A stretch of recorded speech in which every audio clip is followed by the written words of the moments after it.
Hello and welcome everyone to episode 128 of One Piece at a Time, the One Piece read-through podcast where we read and discuss 5 chapters of the One Piece manga each and every week. I'm your host, Derek Bittner, and I'm joined by my wonderful co-host and freelance letterer at Shonen Jump, Brandon Bovia. How you doing, Brandon? I'm doing pretty good. I'm, of course, Brandon Bovia, letterer of manga like Dragon Ball Super, Kaiju number 8, and if my voice is sounding a little messed up, it's because I was at Anime Expo this past weekend and just had the time of my life Beyblading with anybody who could breathe, basically, meeting up with industry contacts. I hung out with Rogers Base for several hours. we talked a lot of One Piece over the course of the weekend, so, you know. But life goes on, and I'm ready to podcast more and hope that I think my voice is okay. I've got a lot of water ready here, but I don't think this will be a short episode. I can absolutely identify the frogginess of a post-con voice. Yeah. And I've not been to, it's been a while since I've been to something as big as Anime Expo. It's been a while since I've been to a con at all. So I was just seeing those pictures of you just having a blast. It's like, good for him. Yeah, thank you. And that's why you should follow Brandon on Twitter. Yeah. Check out my my media tab to see all of the I was literally just playing Beyblade again. This sounds so dorky, but I got to play Anime Expo. It is Anime Expo, and that's just that's my niche. I get to be proud of it. I've been so much more loud about it ever since I started working on it. Be like, no, this is my thing, and I'm gonna talk about my love for this stupid toy as much as I can. But I very rarely do you get the honor to play a game with the people who make it. Yeah, that's something special. That is absolutely something special. Yeah, and I got completely cooked, by the way. I don't doubt it. The only time I've had anything close to that was oh gosh, this is dating me. I was at an E3, I believe, and they had stations up for Mighty Number 9. And whatnot. It was in the area, and this was also around the time that the original Mega Man Anniversary Collection was coming out, I believe, or maybe it was X. I can't remember which. And I was with my partner GVG, Ash. He was, since we both worked at the old place. Oh yeah, at the time, of course. And we were checking out Mega Man together just to see, and we turn around as we're done playing, and there's Keiji Inafune watching us. Before the fall. This was before Mighty Number 9 release, because I remember distinctly saying, Mighty Number 9's looking good. Yeah. It was at the time. It was it was. Potential. Yeah, I was on that hype train. Yeah, I certainly was too. But that's another time. There's a lot to talk about because Jesus Christ. This is ostensibly the end of the Marineford arc. Yep. It ends with about 10 different things you didn't expect.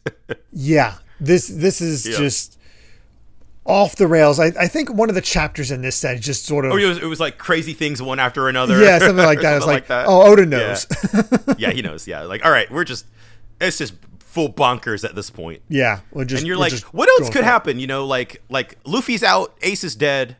Last time we recorded, Blackbeard showed up, so that's not good news. It's just all going to crap for the Whitebeard pirates and Luffy, and it's not going well. So how do they get out of this? Well, let's find out with chapter 576, The Great Pirate Edward Newgate. I love that this is just the trio. Just these three are always together now. Yeah, I mean we saw this in in Strong World, it's just Frankie and Robin and Brooke, they're the old trio. Yeah, the Straw Hats. They're definitely the oldest of the group, so it's kind of fun that way. So this little Frankie's building a little, he's been building a little birdhouse for the birds. It's great. I love the dynamic of these three. So seeing them hang out is great. Yeah, agreed.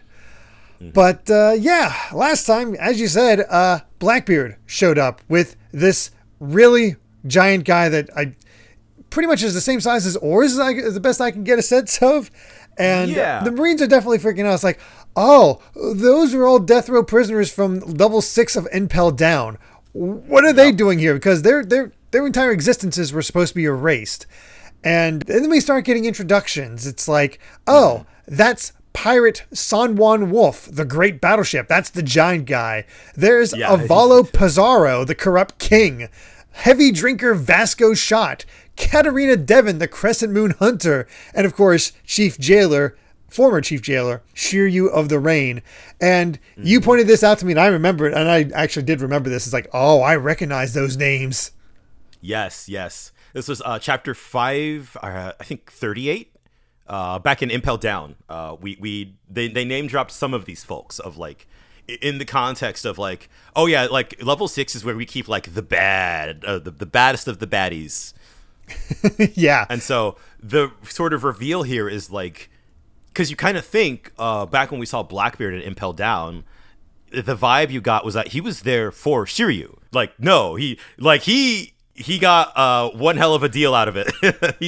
His crew has basically like doubled in size. Very much so. And that Sengoku's already, it's like, Shiryu, what the hell are you doing out here? Where's Magellan? What happened at Impel Down? It's like, go find out on your own later. It's like, oh, Impel Down got messed up. Yeah. That's when there's like Sengoku gets a late report that an unidentified warship passed through the gates of justice, and they were the ones on it. And it's like, wait, how is this happening? Navy troops were manning the power room, so there's no report of anything unusual. And that's when, I forget this guy's name, but the one who introduced himself, I think, to is Sengoku. this Lafitte, I think? It could be. The mime type guy remember. That is the one that put forward Blackbeard's name to become a warlord. And turns out he has some hypnotism powers, because he hypnotized the men in the power room, and the orders were simple: let any warships that went near the gates of justice pass. And that's the explanation for how Luffy's group got through. Yeah, I forgot that got explained here. I thought it was because of Whitebeard and the power of the waves, but no, it was Blackbeard. It's crazy to think too that like a lot of this, like, Blackbeard's kind of behind everything, for better or for worse. I mean, obviously, you know, like, not just talking about like Ace and whatever, but like Blackbeard's presence has kind of been like a core part or a core consequence of Luffy's journey, like the entire time. Like, they're kind of like, one can't happen without the other. In a lot of ways, yes. It's because that's when Ace met up with him, who's, heard about Ace searching for Blackbeard, heard about Blackbeard again all the way back in Drum Island.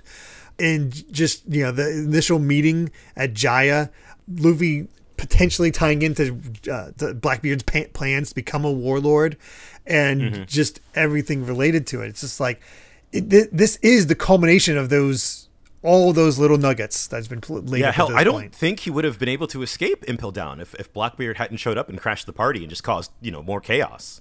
I think you're right. I think he might have made a pretty good effort, but I don't know if it would have been complete. Yeah, it was just like that last little, or one of those last little, like, wrinkles in the plan. And so, like, that's sort of the fun thing here is that, like, again, talking about Blackbeard as a mastermind, like, he kind of lays his whole plan out here where he's just like, if the government had seen me as a pirate, I couldn't have opened up the gates of justice or infiltrated Impel Down. That's why he needed to become one of the 7 warlords. And now that that's done, he doesn't need that title anymore. And that's what we saw. Like, the second he got to Impel Down, they were like, hey, wait, like, you can't do that. You're a warlord. And he's just like, whatever. Yeah, he does not care. Yeah. He made his appearances that he needed to and took advantage of it. And as soon as Whitebeard sees him, he unleashes an earthquake towards Blackbeard. And he's like, no mercy. I expected that. I love that he's just like, you're the only one I won't call a son, Teach. You broke the one iron law of my ship. You murdered your own brother. Like, he's like, God, Blackbeard is, or Whitebeard rather, is like on his last legs, and he sees Teach, and it's like, it's on sight. He's just ready to go. And here comes Blackbeard's black hole.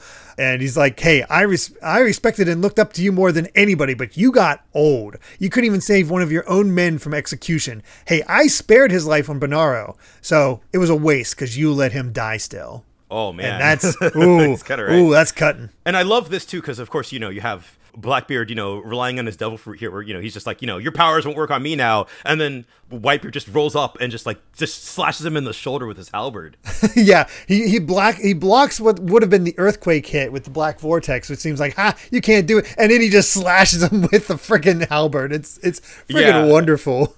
Yeah, and then the way, he's just like, hey, whoa, stop. Like, I'm your son. You're not really going to kill me, are you? And then just Whitebeard just unleashing on him. Yeah. And God, this is so common with every one of Blackbeard's fights where he takes a pretty significant hit, but he still comes out the victor. Like, it is, his pain tolerance is unbelievable. That is definitely a big aspect of kind of Blackbeard's character. And I feel like it goes back into, you know, kind of like darkness and absorbing, you know, all of that sort of thing. He's the one who takes on all the pain. And as he's on the ground reeling from that attack from Whitebeard, he's just like, God, Whitebeard never looks more threatening than when he's calling him a monster.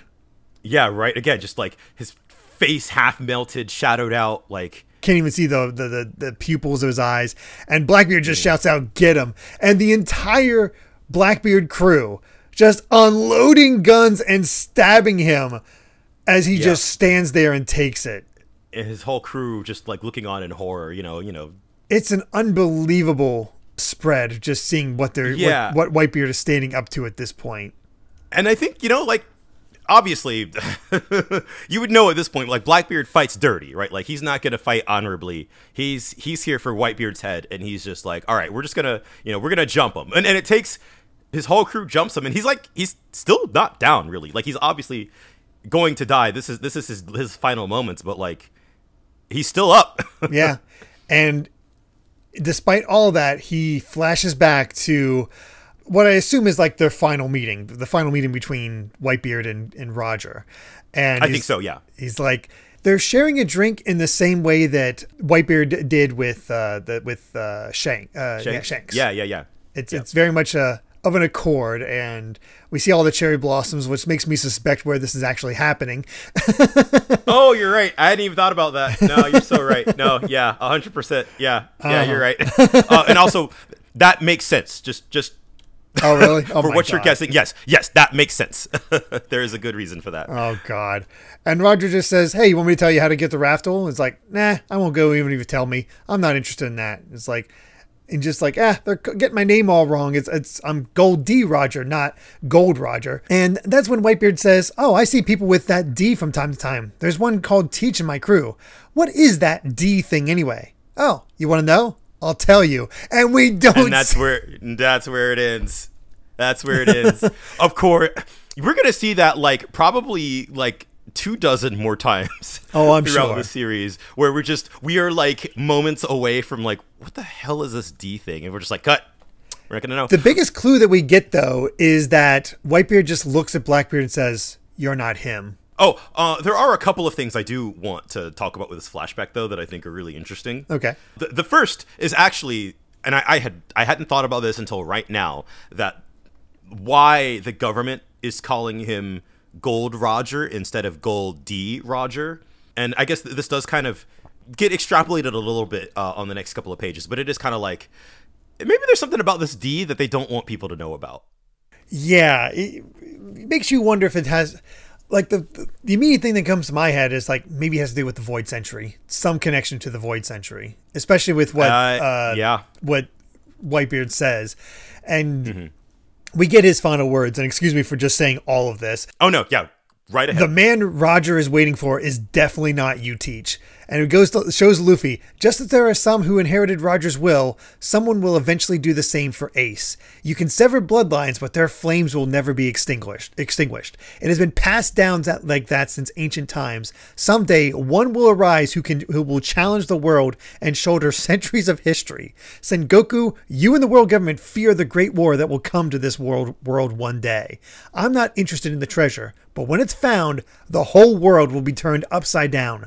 Someone will find it. That day will come. The One Piece does exist. Boom. And it's like, you can see Sengoku's like, he just responds, "You fiend." Like, how could you? Yeah. This is... Yeah. On live TV, baby. Courtesy of Buggy. Courtesy of Buggy. Yeah. And I mean, we saw what happened when Roger was like, "Go find my treasure." And, of course, and then you spent like, people running around for 20 years wondering if it's even real at all. And so for Whitebeard's, basically his final words to be like, "No, the One Piece is real. Like, go find it." And God, there's There's so much. I'm trying to figure out what is the right amount of information to say about his speech, because there's a lot of really interesting info in there. Yeah. The part that gets to me is I think just in this small meeting with Luffy, he thinks Luffy's the one that can do it. He is not recognizing Teach in this. He is recognizing Luffy. And with Ace gone, he's the only D in the vicinity. So he thinks he just 100% puts his stamp that Luffy is the one he believes can inherit this will. I think I'm comfortable saying this because, again, there is still so much we do not understand about what the will of D is. But I think, sort of gleaming based on the information that we know, I think it has something to do, again, with inheriting the will of another person, right? Like, it's what, as Whitebeard talks about, you can sever bloodlines, but the will of D is not about bloodlines. It is just about passing off intention, from one person to another. It is sort of about, like, the forward march of time. And how, like those flames will never be extinguished. You can try to suppress that, like, information, and you can try to suppress freedom, but, like, it will always kind of bubble up and find a way. I think that's what is kind of going on here thematically. It seems like that way, because ostensibly, as we'll see, Whitebeard's pirates lost. They lost this fight completely. But they still had a victory, and I think this declaration that the One Piece does exist is a declaration of victory in some way. Like, it's once again the dream lives on, and that's the whole point. Oh, and also the idea that a great world is going to come to this world one day. That seemingly, when the One Piece is found, is going to all hell is going to break loose. So that just even adds more questions as to, like, what the hell is this thing even about? It makes me so excited, especially knowing that the manga is getting closer and closer to the end. It's like, I think, oh my God. There is sort of a, the way, like, the One Piece fan base talks about it, it's like, before we get to the One Piece, we have to have the final war.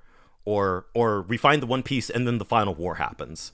As if, like, I guess it seems like it is a foregone conclusion that either the search for or the discovery of the One Piece is going to kick off a war the size of Marineford, if not bigger.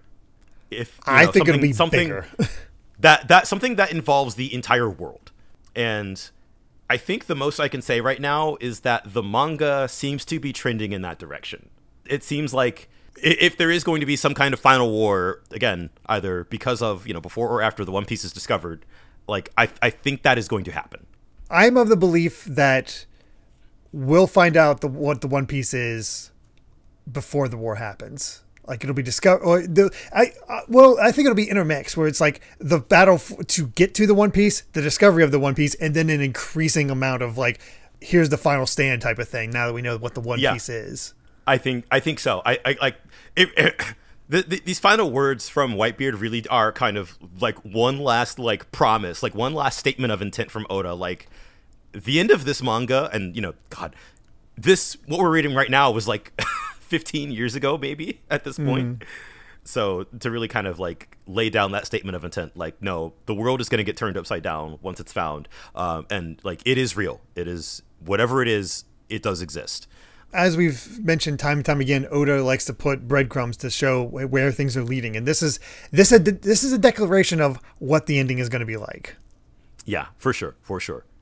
So, it's exciting, and God, there's a long way to go until we discover that. But in the meantime, he also admits that this is I couldn't finish off the full Blackbeard. I'm sorry. You've given me everything. And that's when we go back to the initial flashback we had in the last set of chapters, where they're like, what kind of pirate isn't interested in treasure? What do you want? He's like, oh, there's something I wanted ever since I was a boy. A family. And just that sort of wistful smile as he looks off into the sea. Like, man. It honestly gives me chills. It does. It gives me chills. Because Whitebeard got everything he wanted. And I think I was talking to you about this in DMs last night, where it's like the way Akainu sort of views things, like he was saying this to goad Ace, but I think he also viewed it true in some ways, that, like, oh, Whitebeard, you mean that guy who could never stand up to Gold Roger, the guy who was always second fiddle, the guy who took in the son of his greatest rival, and like, think of how disrespectful that must be. Think of how shameful that must be. And then you see that flashback to Roger and Whitebeard just having a drink, and it's like, no, man, they're homies. Yeah, like, they were friends. Exactly. Yeah. There was seemingly no bad blood between them, that they can just talk to each other as equals. And you sort of see that with, like, we've seen it throughout this entire arc, how Whitebeard treats his crew like a family, the way that his final words to Ace were, like, were you happy with me as your father? Like, that is this man's greatest desire in the whole world. It wasn't finding the One Piece. It wasn't becoming king of the pirates even. It was just having a family. That explains all you need to know why Whitebeard never became the new king of the pirates. He did not care. He didn't want it. Like, Roger was like, I'll tell you where it is if you want it. And that's when we get the reveal from Blackbeard himself. He's dead, but he's still standing. And that's how that sunlight coming over the horizon, over Whitebeard's shoulder, half his head missing, and he's just standing there with swords embedded in him. And even in death, even with half his face gone, he would never fall. He will forever be remembered as a monster for the way he destroyed his enemies that day. In this one battle alone, he suffered 267 sword wounds, was struck by 152 bullets and 46 cannon blasts, and yet neither that mighty body nor his pirate's pride suffered even one coward's wound. And you just see that shot of his back, swords coming through from the front, but nothing from the back. Yep. That thing about no scars on the back. I never thought about it all the way back with Zoro, when he had that declaration in front of Mihawk. I think it really shows why that meant so much to Mihawk. Yes, exactly. And and the way that, like, when Zoro said that to Mihawk was like, yeah, you're right. And to sort of see that come back here, we saw it a few chapters ago with the other Whitebeard division leaders. They were all protecting his back, and then they were like, you don't need to worry about it. Like, this is like the way that it's a sort of a small thing, but I feel like it does go to establish kind of how pirates view themselves and kind of like what pride means in this setting, right? Like, I think it's just a kind of a fun small little thing to show that this has symbolic meaning for characters in this world. Yeah. I can't add any more to that. It just does. And second death again. Yeah. Gloves right are off. After Ace, now that Ace has died, all bets are off. Yep. Whitebeard has died like 2 chapters later. And I think after Ace died, I think most people suspected that was going to happen. Yeah. Yeah. Just the way Whitebeard was already talking. Yeah. Whitebeard was the one who came here prepared to die. And I think even if Ace didn't die, you could see a scenario in which Whitebeard, who is already kind of he himself admits he is a relic of a bygone era, that this would be his resting place, for better or for worse. But to lose both of them, like, it hits. Yeah. And well, I think we can say, definitively that this whole operation has been a huge failure, but we still have 4 chapters left in the set. Yep. I mean, it doesn't hit you in the same way as Ace losing Whitebeard. I think it was kind of expected at this point. Oda was absolutely laying his cards out on the table, but to see... Yeah, Ace dying is a twist, I feel like. Whitebeard dying is kind of like the consequence. Yeah. It was kind of inevitable. I think even Whitebeard knew. Yeah, for sure. But again, if he's gonna go out, like, I still like one of the most incredible character deaths in the entire series, really, and that Oda was able to portray it with such bravado and majesty, almost, as we've seen Whitebeard throughout this entire story arc. Like, he feels like a larger than life, like, icon. Like, he feels like a myth almost. Like, this is a person who shouldn't exist standing right in front of our eyes. And I feel like it is really, his death is treated with, like, a sense of gravity that, like, again, for a manga in which very few characters die on screen in present time, like, I can't say enough fantastic things about it. It's very well handled. Yeah. And anytime the narration comes out, it's like important. Yeah. Well, That was one chapter. Well, yeah, I was going to say, we sure did spend like 25 minutes on one chapter. Let's get to chapter 577, Outrageous Events One After Another. Oh, boy. Boy, you got that right. We were talking last time about, like, how is everybody going to react to this? We don't know.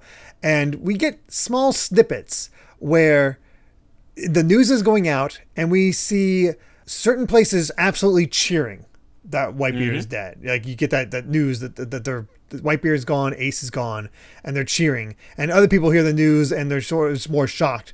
But for Sabaody, it was just silence. Yes. Staring in silence as freaking Rayleigh looks on. Yeah, he just drinks and says, "You're gone, so you're gone, Whitebeard." Mm-hmm. And we see how old Whitebeard was. 72! Yes. I'd forgotten if when that information had been revealed. I think this is the first time we learned. Like, I think so. This man was in his freaking 70s. and pulling this crap off. This was him far beyond his best. Yes, man. Because he's absolutely older than both Sengoku and Garp. Mm-hmm, mm-hmm. Wow, yeah, you're right. But yeah, Whitebeard is dead, and we get the usual reaction shots where Doflamingo is happy, Marco is giving out orders, Crocodile definitely is processing as other warlords look on, and it's like, hey, we heard the captain's final orders. Jinbei, get Ace's brother over here quick. We gotta go. Yep. And that's not even the most important thing happening right now. Blackbeard's not finished. Yeah, this is a fascinating. We'll come back to this a little bit later in the chapter. But he puts like a black cloak over Whitebeard's corpse. He and his crew. Then people are looking on like, what is he doing? And then just like from behind the curtains, he's just like, I'm gonna show you the greatest show in the world. And so he's inside the black cloak with Whitebeard and is doing something. Yeah, we don't know. Yeah, and apparently it seems risky because Shiryu is like, if he fails, will we disband? As if like whatever is he doing is like Blackbeard risking his life. Like, yeah, we don't know anything about what when is we going. Later see it, we see why you can sort of extrapolate why this is such a risky move, even in broader terms. As you know, somebody reading the manga currently, I got no idea what's happening here. I have no clue. Unbelievable. We cut away from that to Buggy, who is running away. He's like, I can't take Whitebeard's head now. It's like, oh god, I was so scared I couldn't even go near him. You can say I'm pathetic if you want. I'm goodbye, my men. And then of course his men completely misinterpret. He's crying. Oh, I get it. It's like that old saying: yesterday's enemies, today's friends. At some point, he became your rival and not your foe, and you showed him manly mercy. Mercy. Yeah, you could have taken his head whenever you wanted. And now you're going away without even an excuse. It's like, oh my god, these people. Again, ride or die. They are so ride or die. The hype man that he has found, like it's unbelievable. But we got to get out to sea. Jinbei's trying to wake up Luffy. He's like, you have to live. Ace is gone, but you cannot die. You have to snap out of this. And I feel like we saw a little bit of this earlier, right? This flashback. Might have. We definitely didn't. I don't know if we got Jinbei's response. I don't even remember if we got Ace's request, but yeah, him asking, like, can you look after my little brother, is like, I'm not as charitable as you think. Even if he is your brother, we are in the world of pirates. Unless I genuinely like him, I will refuse to help and protect him. Well, speaking of ride or die. Yeah, I was like, oh, okay. Jinbei's all for Luffy. Yeah, at this point, yeah, for sure. I feel like I vaguely remember some point during Impel Down where Jinbei was like, I'll help him if I like him. I think you're right, but it's been a bit. Yeah. But they're trying to make their escape, and of course, the water froze because Aokiji is just keeping them contained, and outbursts Aka Inu, alive still, of course, and he's like, of course, yeah. I'm not letting you escape. You're not surviving. And it's a face-off between freaking Jinbei and Aka Inu, and Jinbei's like, nah. That panel of them facing off with all of like the smoke plumes coming off of Aka Inu is horrifying. Oh, Aka Inu is, in terms of sheer presence, I think he might even be more imposing and threatening than freaking Whitebeard. I was gonna say the same thing. Like he actually looks like more of a monster than Whitebeard in this situation. Because you have the he's sort of goopy in the same way that Magellan was, but this is magma, that you cannot touch this man, and that's so much more threatening. But then, of course, it's great that we had that flashback between Jinbei and Ace, because now Jinbei is here just like, I'm not going to hand him over. I decided to protect this man with my life. He is dedicated. And that's when everybody else comes in. It's like, we're not letting you lay a finger on Straw Hat Boy. Here comes Eva with a hell wink, blasting things away. And that's when we go back to Blackbeard. And they're just like, okay, what was he doing? He doesn't look any different. Whitebeard doesn't look any different. Neither does Blackbeard. So that's when Blackbeard just says, hey, now that we're enemies again, I'm going to show you a glimpse of true power. And he uses his black hole to demonstrate the dark, dark fruit. And then goes into a stance that just, I want to say that's Marco that just says that stance. Marco. He's just like, what the hell? And sure enough, hits the air in the same way that Whitebeard does and unleashes the tremor fruit. Yes. And so this this is a thing. Yeah, that is we have established in canon, I think a few times at this point, that you can only eat one devil fruit, and that if you eat two, you die. Yeah, your body cannot take it. You will just, as far as we know, explode basically. Yeah.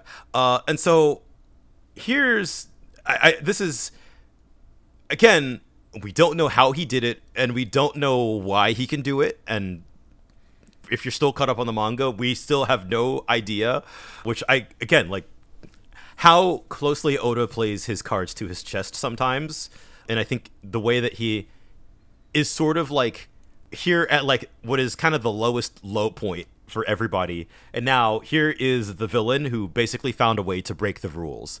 And we saw what Whitebeard did with the tremor fruit, and now it is in the hands of one of the most somebody who was already a very powerful villain to deal with.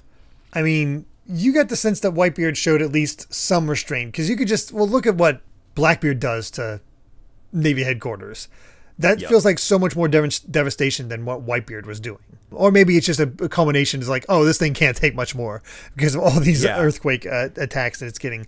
But yeah, Blackbeard has achieved every one of his goals. He has his crew, and he has both the dark fruit and the quake fruit, or the tremor fruit. You get the sense that this was probably his master plan from the start, to concoct a way, one, to become a warlord so that he can infiltrate Impel Down, and to concoct a situation that like what would be the easiest way to get Whitebeard killed would be to have him go toe-to-toe with the world government, and the easiest way for that to happen would be to get somebody captured. It feels like everybody played into the palm of his hands, which is just, you wouldn't expect from a character like Blackbeard, right? Like, he doesn't really look like the scheming type. No, he seems like the impetuous type that just is like, just going off gut feeling alone. But no, he is a planner. He is a schemer, and he made it work for himself because his initial idea was Luffy. So the sense that I get, Blackbeard's not going to come after Luffy. I don't even think he knew Luffy and Ace were brothers at that point. No, yeah, he didn't. So I think his initial plan was to use Luffy's capture in order to become a warlord, in order to break out the really powerful people from Impel Down, and then use them to do some sort of attack on Whitebeard in order to get that power. I think that might have been the initial plan, but it worked out obviously even better that you could let the Navy do it. God, there's so many questions I have about this whole two devil fruits thing.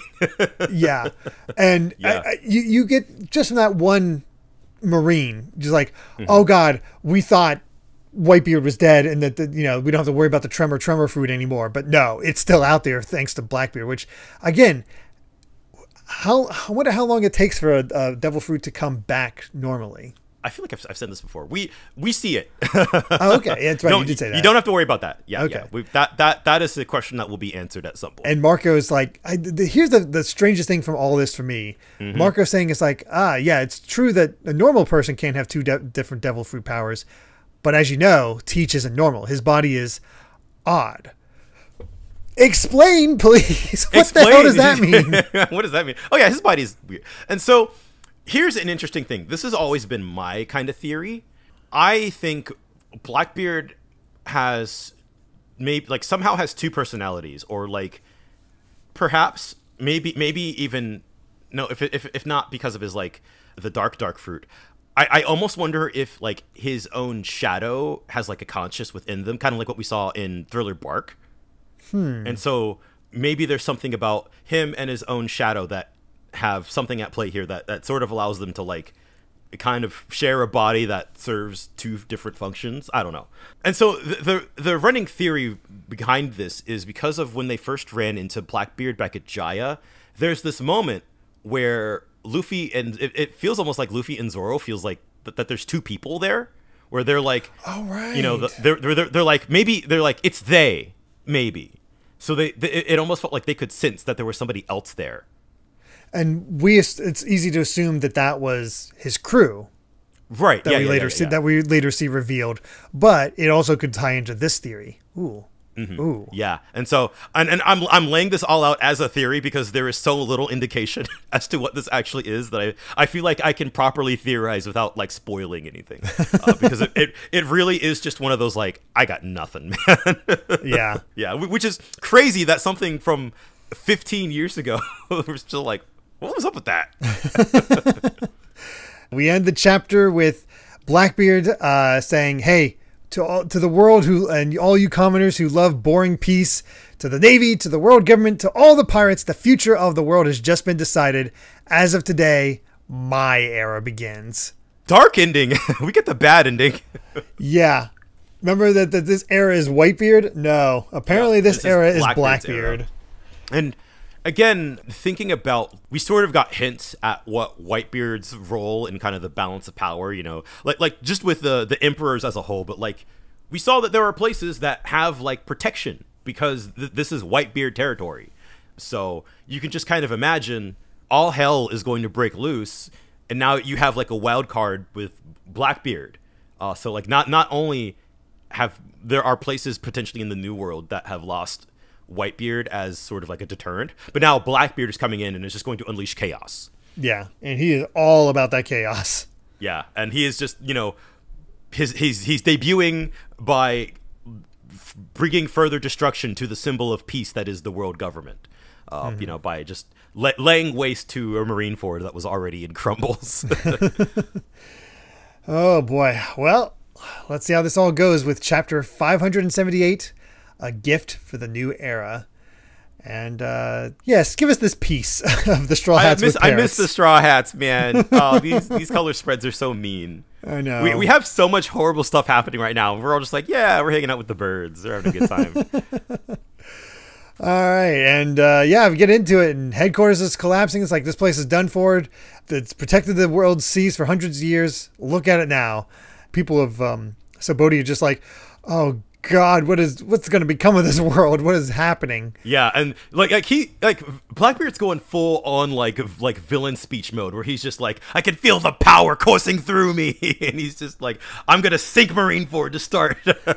Like he's on a power trip right now. It's horrifying, but also incredible. Yeah, especially because again, every fight, here comes Sengoku, just blast them with whatever that thing is. Yeah, and you see how massive he is in comparison to Blackbeard. Again, he's the size of the execution platform, and it's a big enough blast that he's able to like hit the entirety of Blackbeard's crew pretty devastatingly. It looks like they definitely took some major hits.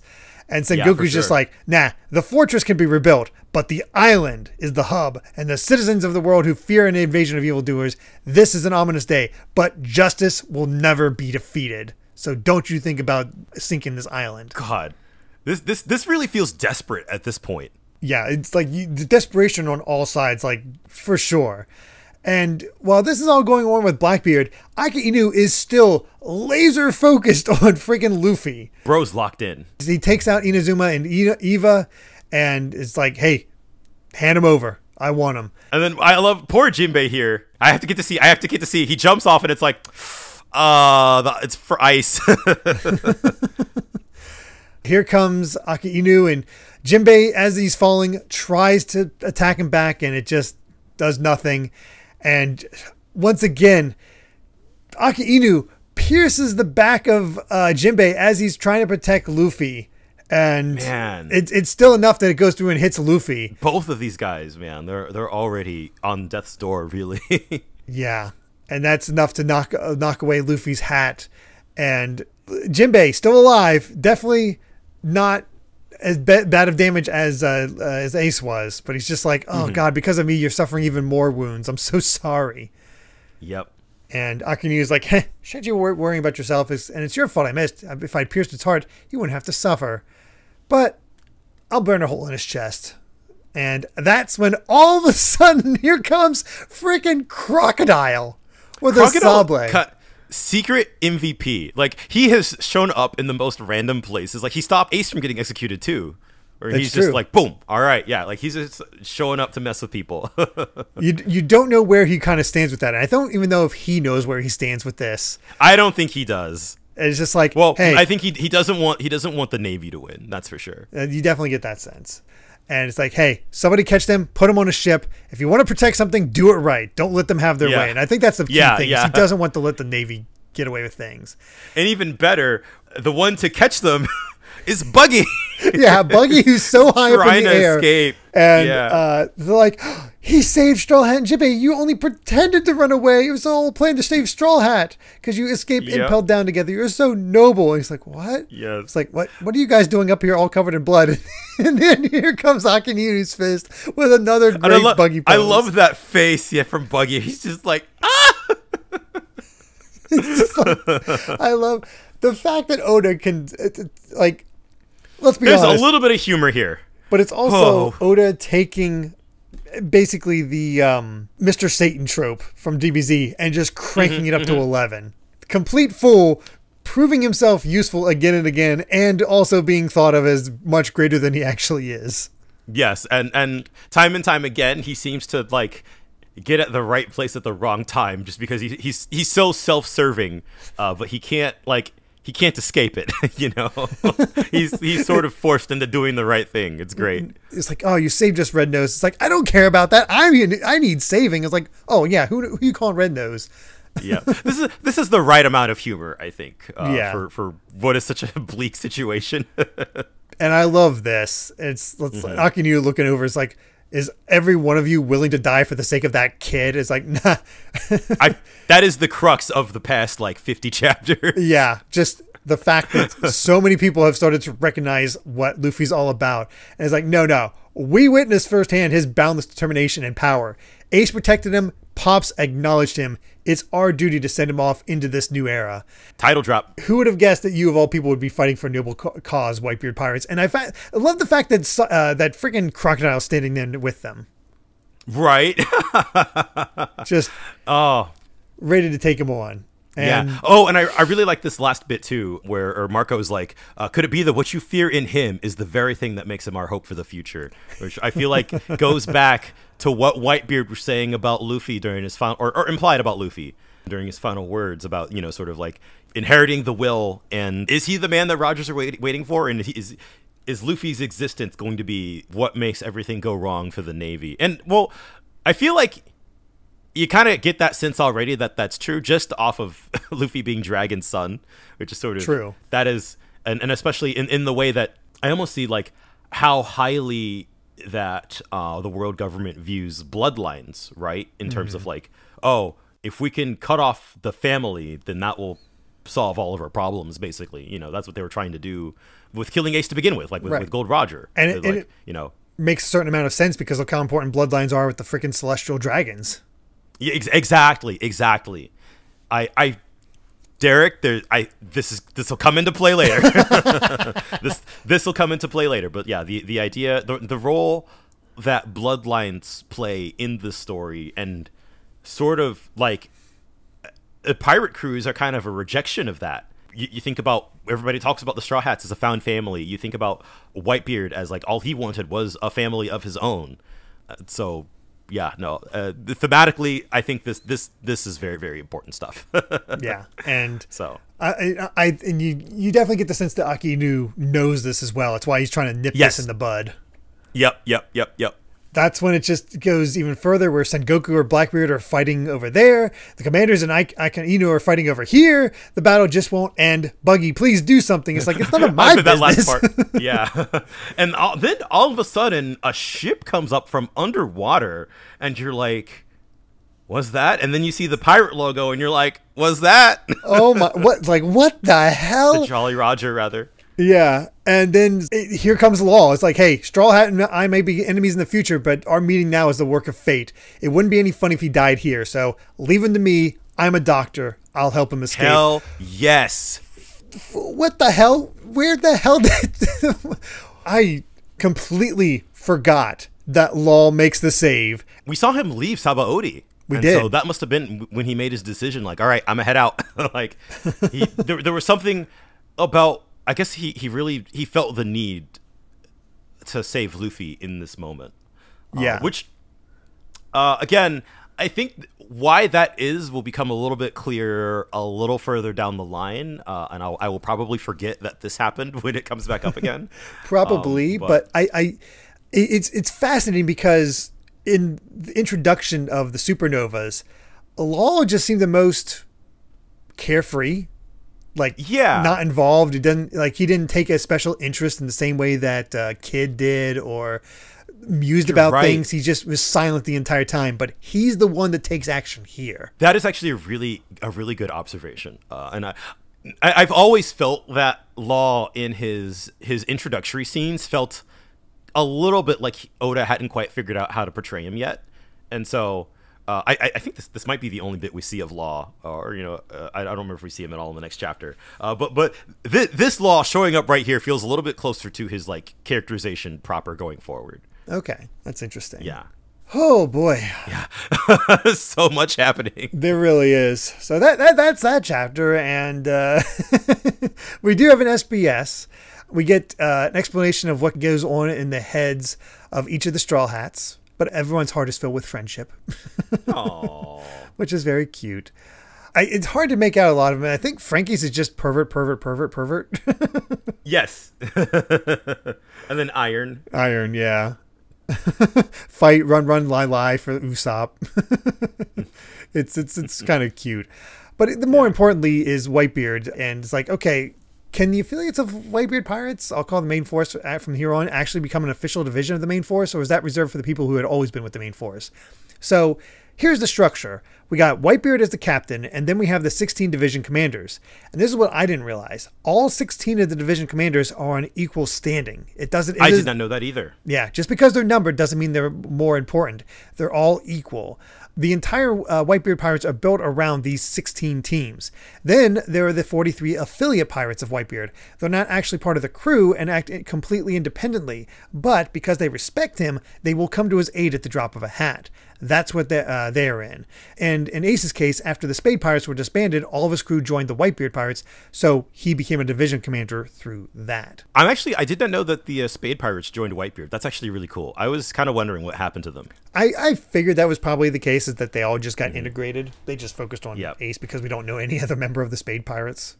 Right. All right, let's get to it. Chapter 579.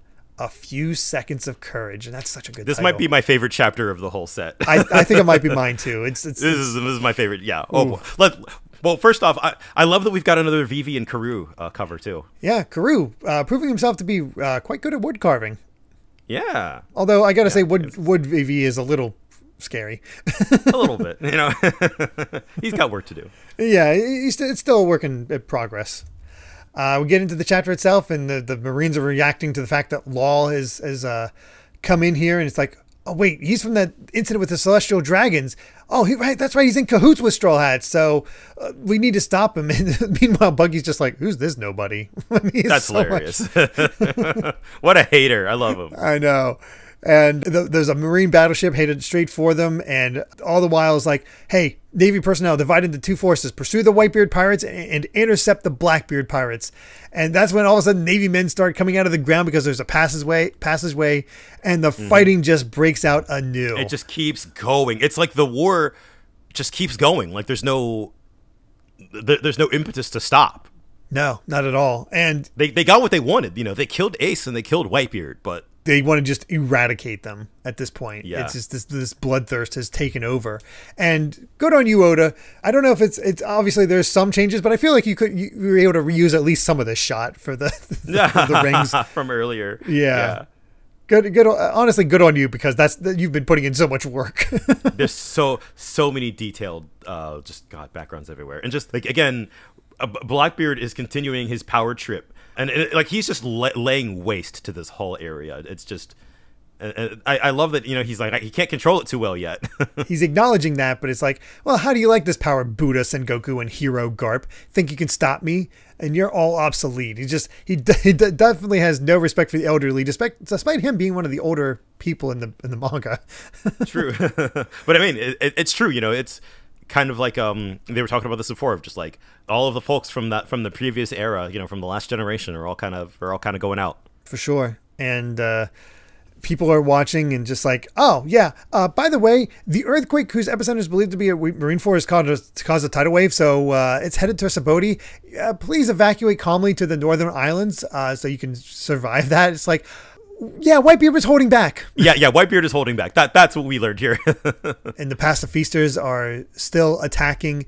And then we get a very fascinating thing with this, where Helmeppo is coming up to Kobe. He's like, what happened to you? It's like, I don't know. I feel sad. And the last time we saw Kobe, he was getting knocked out by Luffy. So that's why I was so confused by this. And it's like, wait, sad?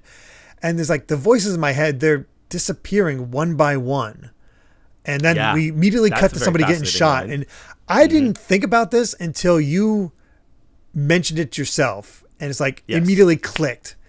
And I'll let you go ahead and say it. It sounds like what you would think here, based on prior information, is that like Kobe has mantra, like from Skypiea, but not only that, because back in Skypiea we saw like there were people with different levels of mantra, with different levels of awareness, and I think like it was only Inaru and Isa, I think, the little girl. Yes, like they were the ones who could hear voices and feel the voices silencing. So he is yeah. Kobe's drooling right now because he is literally feeling everyone die. Right? Yeah. We'll come back to that. You know, that's one of those things. We'll learn a bit more about that later. But that is definitely like one of those really interesting kind of first indications. Yeah, where all of a sudden Kobe just became, I don't know about important, but significant in a way, because we've never seen mantra on the surface.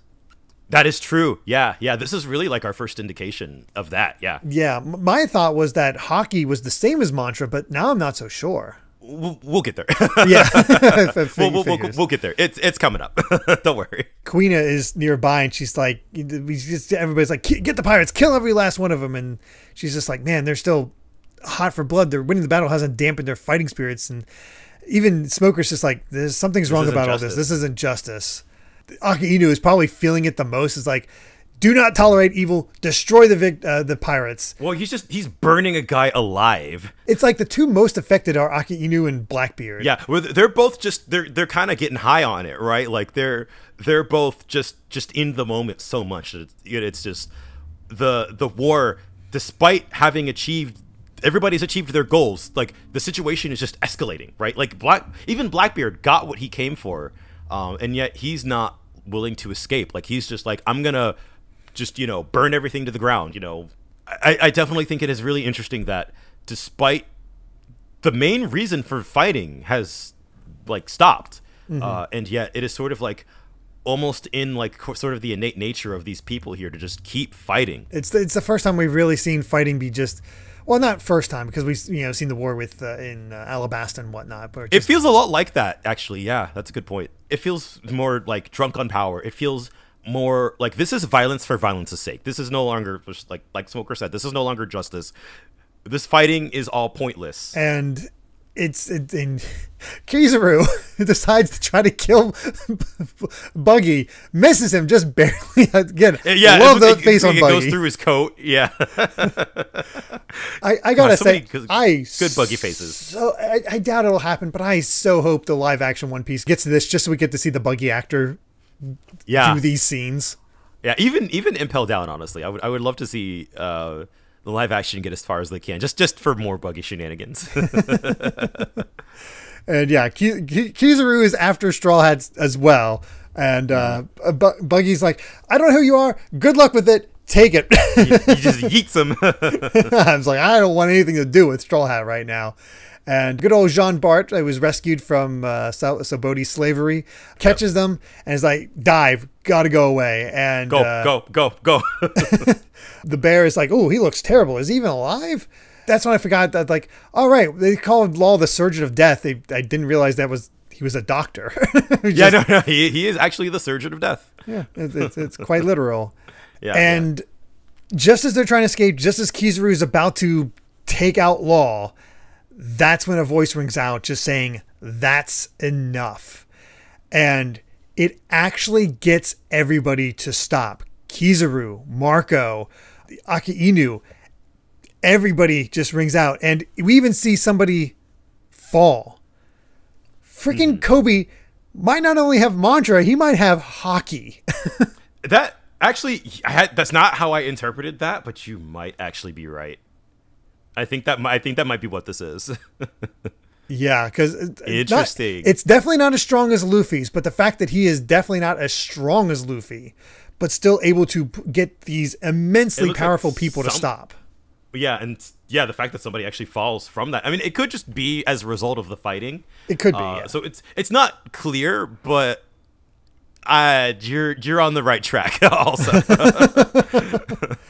And that's when he stands in front of Aki Inu, who has his magma fist ready, saying, we have to stop this. We have to stop fighting. And the pirates are like, what is he doing?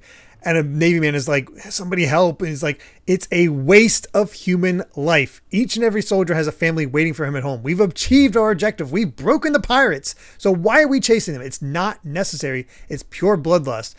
If we stop now, some of the wounded can actually be saved, but we're consigning them to death and creating more casualties to boot. And I love that even Blackbeard stops. I love this scene so much because, God, could you have ever imagined when we first met Kobe in like chapter 1 or chapter 2 that he would have?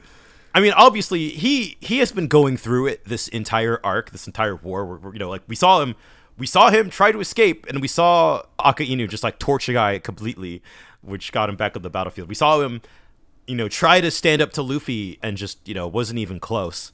And so now to the idea that like he's awakening to mantra or haki or something, and that like he has such a strong sense of sympathy and empathy that he is feeling just like the unending suffering happening around him, and he just has to yell like to stop, and that he just wants all of this to stop. Like this is such an incredible character moment for somebody who really like may not be that physically strong, but clearly has like the strength of heart.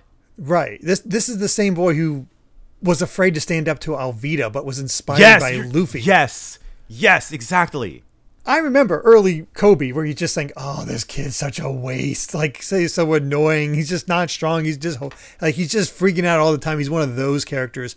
But to see Oda transform him over the course of his chapter pages and the title pages, and seeing him get stronger through Garp, having Garp react to like, oh, is that Kobe? It's incredible. And you come to the realization is that Kobe is what the Navy needs. More men like Kobe who just has the sense of justice, knows what feels right and wrong. Derek, you are righter than you might know at this moment. You are extremely correct. You can see it. We've seen it like from the moment he first laid eyes on the Navy and saw Morgan. It's just like, we saw the corruption. This isn't my ideal of a Navy man. Yeah, exactly. Yeah. And so I love it so much because it really does. you really, I feel like Kobe as sort of the foil to Luffy, but they're also both kind of like good people on opposite sides, and so I really love that Kobe is kind of getting his moment to be like, this is his time to shine, you know, in terms of like he is literally, he saw what Aka Inu did to a person who he thought didn't serve justice, and so for Kobe to like stand up in front of him and say stop is like he has just an infallible amount of courage. Probably the bravest thing he's ever done. And exactly.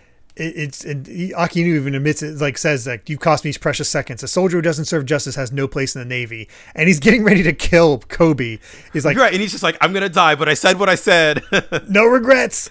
And that's when we turn the page and freaking Shanks here blocking Aka Inu's magma fist with just his sword. This is I think maybe my number one favorite, like, holy crap, what? Of just like characters making the absolute last minute save. You had no indication that Shanks would ever show up here. And here he is, just like, bam, coming in to save Kobe. Yeah, just, it's so friggin' cool. And not only that, I think it is actually, like, obviously Shanks blocks it with hockey, and I think that hockey is enough to knock Kobe out cold. It might be. Yeah, because he's just foaming at the mouth. And all he says is, "Well done, young seaman. For better or for worse, those few seconds of courage will profoundly influence the fate of this world." Oh man. And that's interesting. Here's what's very interesting is that I love this. There's Ben Beckman who, like, Kizaru's getting ready to also attack and just like, I'll take out Shanks. And Ben Beckman's like, nah, don't move, Kizaru. It's like, and that he's just pointing at him with a pistol. Yeah, he's still I love that. Whoa. Yeah. Whoa, Ben Beckman is okay. Whoa. Like, what is in that gun? What is in that gun? I guess they can work their hockey. The Amazons can work their hockey through the snakes to make them hard enough to be bows. I guess he could make hockey bullets. Is my best assumption. Maybe. Yeah. No. I love. I know you're so right to point out that scene because it's so funny. Just Kizaru has been the most annoying. Like, he has been the guy who's been the toughest to deal with this entire arc. Like, he's just been sniping from a distance, causing trouble for everybody. And here's a normal ass looking guy with a gun. He's just like, all right. And then it works. And yeah. He's just like, all right. It's great. It's so great. And that's when everybody freaks out. It's like, what's one of the four emperors here? And it's like, nah, Shanks, I've come to put an end to this war, as he holds this Luffy straw hat. Man. Oh, what an ending, man. one of my favorite character entrances in the whole series. It is. And we knew, actually, I think they'll talk about this in the next chapter, but like, we all like Shanks was fighting Kaido. Like, that was Navy intel. Yeah, that like, Kaido was on his way, but Shanks like stopped him or something. And they do mention that in the next chapter as well, but we'll get there. We do have another SBS, and I don't listen to Bob Dylan at all, so I didn't realize the times they are changing is actually a reference to a Bob Dylan song. That's actually pretty hilarious, though. Yeah, that's pretty funny, but cool. All right, we've reached it. Chapter 580, The War's Conclusion, and we've branched out. We get to see Kuina hanging out with Kobe and Helmeppo. No, I think that's Tashigi. Oh, I've been saying Kuina this entire time. Tashigi, God. I didn't know you said it earlier. Yeah, I said it earlier where Kuina, I said Kuina's making a all right, Zoro. Oh, God. It's been a while since Tashigi showed up, so... Yeah, it has. Forgive me. Same difference. No, you're right. Yeah, it's cool that they're making their way to the covers as well, just to like see what they're up to. Hanging out in fun ways with animals. And I love how friggin' we start out with Garp seeing Shanks and being like, the one who dragged Luffy into the life of piracy. It blames him. Yeah, and then there was some Navy people who were just like, the scuffle with Kaido, one of the other four emperors, was only yesterday. And he's here already? Like, dang, how the heck did he make such a good time? That's a good question. And God, Shanks' ship looks awesome. It looks amazing as ever. It's huge. And Shanks sees Buggy, tosses him the straw hat. Is like, give that to Luffy. And hey, I have a treasure map I want to give you. It's like, oh, hold on, I'll go take it to him. Yeah, I love that Shanks immediately knows how to manipulate Buggy. This is their first meeting in years, and he's just like, all right, yep. And I forget the name of the meat eating guy. I'm sad about that because I don't remember. He's one of my favorites, but. He's like, hey, boss, it's been 10 years since you last saw Luffy. Shouldn't you go see him? He's like, I wish I could. And we get that flashback. But to see him now would violate our agreement, right, Luffy? Because it's like, yeah, give it back to me when you become a great pirate. That feels like a promise that's the end. At the end of the series that he'll give the hat back. But yeah, no, I love that. Yeah, just like God. Shanks, he understands what that promise means to Luffy. Even if Luffy's knocked out, he'll be like, no, now's not the time. I just had a thought of what the last panel of One Piece could be, and it's simultaneously emotional and also depressing. That I don't know if it'll be that way, but I could see Shanks sacrificing himself in the final war. To save Luffy in some way, and there's his gravesite, and Luffy just leaves the straw hat at Shanks's grave. I will say, and there's the final panel. In my many hours of talking to Roger at Anime Expo, he said mostly the same thing. I could see it. Yeah. He certainly doesn't think that Shanks is going to make it out alive. I mean, I feel like that's it's hard always to say, but yeah. You always get like the mentor figure in shonen manga, right? Like, I kind of think that I'm a little on board, as sad as that is to say. Yeah, but it's one of those things where it's sad as hell, but it's also like, in my opinion, the perfect ending. Yeah, it would be thematically. I think it would be right.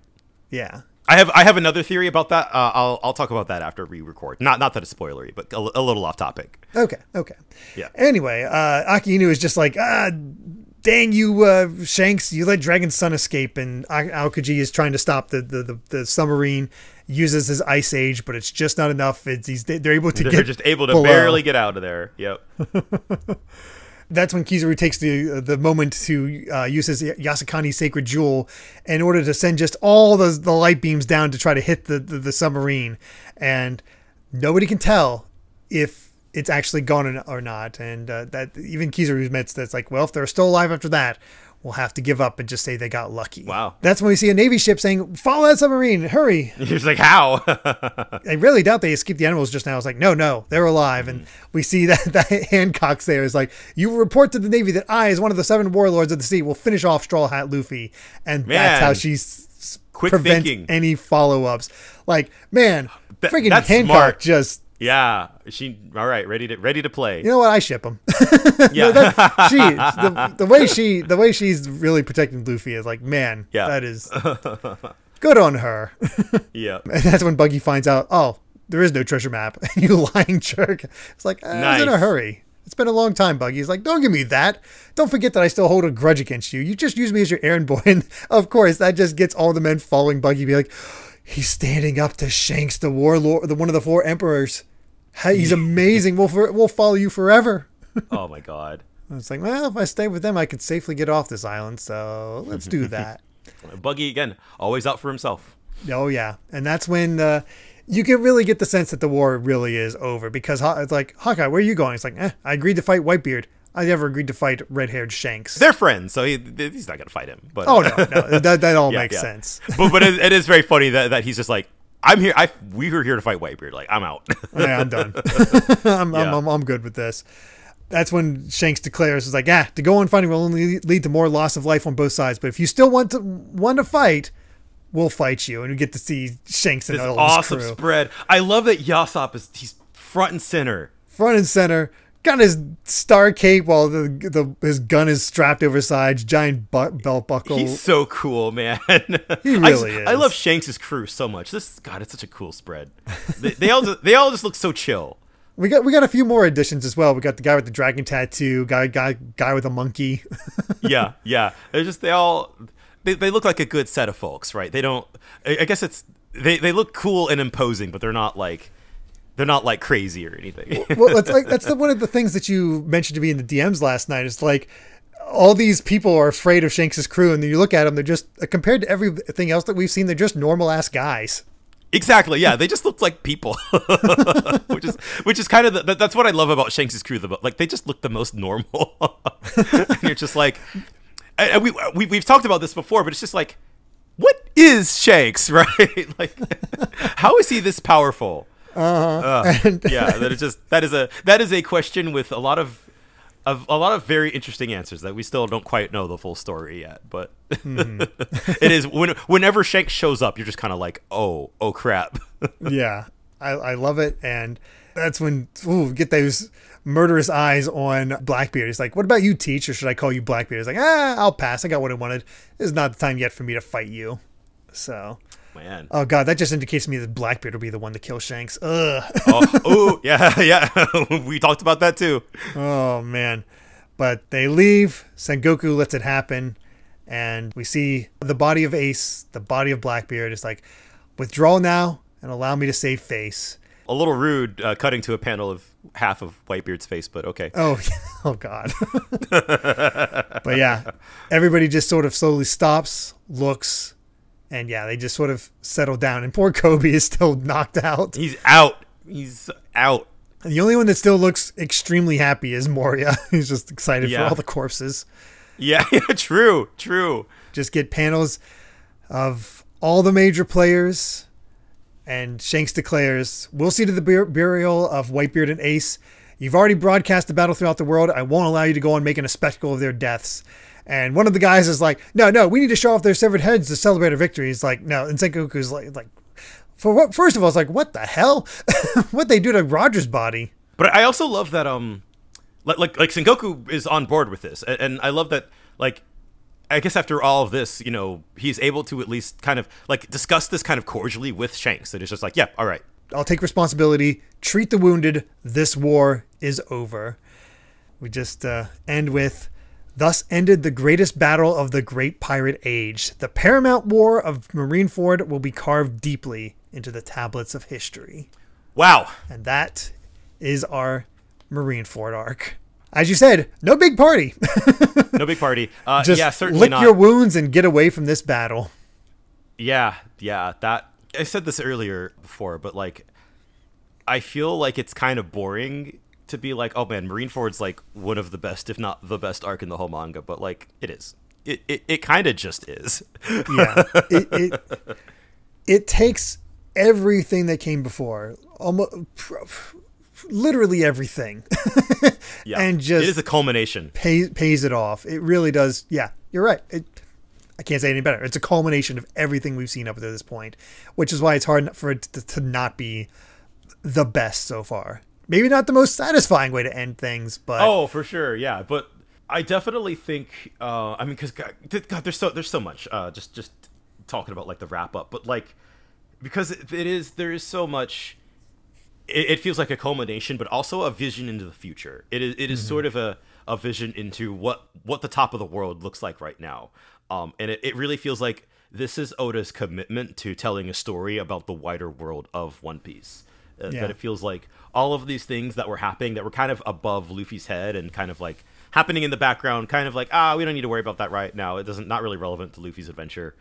But like sort of the commitment that there are things in this world that are always happening that are kind of like above the level of the Straw Hats, right? Like I feel like in this war, we got a good understanding of Luffy's kind of like his place in this setting and how like very clearly, you know, like he's strong and has been able to perform so many miracles, but like he has his limits, you know, like once you start hitting the top, like, no, he still has a long way to go. And that like this whole thing, I cannot emphasize enough that like it ended in complete failure. I think that says a lot about like Oda as a storyteller, that he was able to commit to this, to like what was effectively the bad end. This is the bad ending. Yeah. The only one this worked out for really was Blackbeard.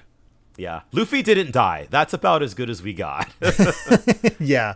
And you definitely get the sense that, as they've been saying a lot, a new era has begun. The paradigm has shifted significantly. Yes. Yep. I think it's really important too to establish kind of And that's what the Marineford arc, I feel like, is kind of doing, is sort of establishing what Whitebeard's kind of role is in the status quo. So now that we, as the reader, kind of we have a little bit better of an indication that now that Whitebeard is gone, what that means. Like, we'll see that over the course of the manga, pretty much, you know, from now till the next, like, forever, basically. But I think that this war has so many consequences, like, that I cannot even begin to fathom. Like, yeah, I mean, there's usually about 4 to 5 wrap-up chapters after an arc is finished, ostensibly.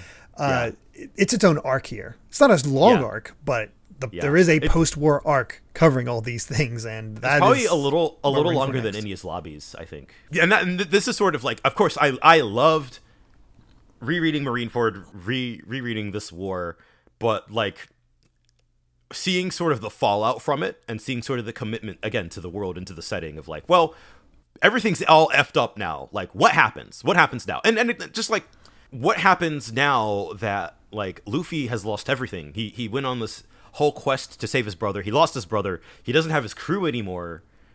What do we do now?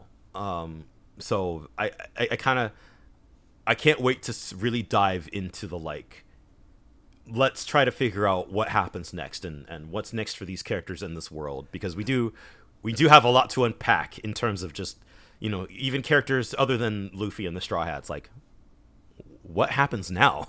Yeah. How do you pick up the pieces when you have a loss this devastating? Exactly. So I really appreciate that, you know, Oda is going to commit to kind of just letting things play out. You know, this is a choice that he made, and he's going to thoroughly explore kind of like what it means, and again what the consequences are. So, whew, it's exciting. It's exciting stuff. It is exciting. There is an SBS, and I think it's only appropriate to end it in just a really funny way, where just a ton of people are suggesting birthdays for all these different characters, and Oda just continually going, sure. Yep, sure. They're all puns. Yeah, whatever, man. Yeah. Whatever, do what you want. It's all good. Well, that was a long one. We knew it was a long one. We knew it would be, yeah. Just, I don't even know what else to say. I think we really have said all we've wanted to say about chapters 576 to 580 of One Piece. Thank you so much for listening, and you can find more of my ramblings and stream VODs over at BitNerd Games on YouTube, or BitNerd with an underscore at the end on Twitter. And Brandon, where can everyone find you at? I'm at Brandon Bovia on Twitter, talking about anime, manga, games, and my job. You know, again, check out my account for all my Anime Expo shenanigans. I feel like it's not common that we end an arc at the end of a podcast episode, so I want to really appreciate just kind of the for that to be Marineford, and just for all of the like the finality that gives it. You know, that's a big deal. That's a big deal. It is. We don't get it often, but it's nice when it does happen. So yeah. Time to see what happens next. And if you'd like to help us out more, you can support the podcast over at patreon.com/Derek Bittner. That's DERRICKBITNER to listen to the next episode ad-free 3 days early. And make sure to return next time as we discuss chapters 581 to 585 of One Piece. So until then, my friends, bye. Remember to take life one piece at a time.